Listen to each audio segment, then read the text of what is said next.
Les entreprises étrangères quitteraient-elles la Chine? Des propos pour le moins surprenants de quelques politiciens et médias étrangers. Mais qu'en est-il des faits? Regardons ensemble.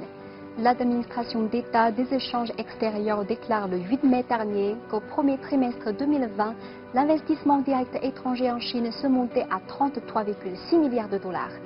Oui, les répercussions de la pandémie n'ont pas complètement disparu, mais les investissements étrangers n'ont pas quitté la Chine. Au contraire, ils ont connu une progression dans le pays.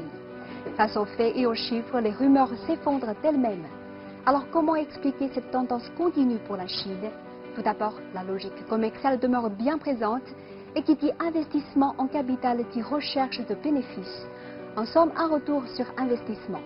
Et pour qu'il y ait profit, l'environnement commercial doit être stable, intégré à la chaîne industrielle et proche du consommateur.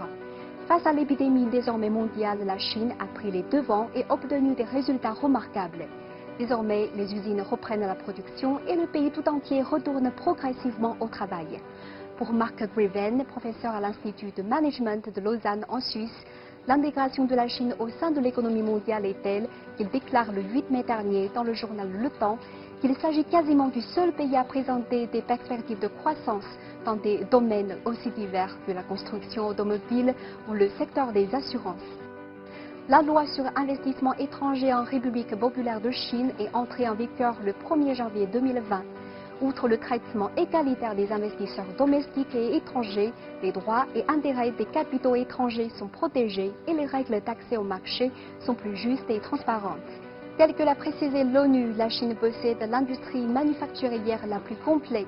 Donc, si un investisseur étranger désire combler un maillon manquant au sein de sa propre chaîne industrielle, seule la Chine lui permettra d'y parvenir. Oui, l'épidémie a amené certains investisseurs étrangers à repenser leur plan de développement pour diverses raisons, à quitter la Chine, à investir ailleurs, mais il est clair que ce n'est pas la tendance dominante. Alors la Chine devrait-elle s'inquiéter outre mesure? Non. Le pays doit continuer à préserver les investissements étrangers présents au sein de sa structure industrielle en renforçant l'ouverture, l'impartialité, la transparence et par conséquent la stabilité. Tout ce qui a contribué à cette vitalité d'investissement, un magnétisme qui ne cesse de se renforcer.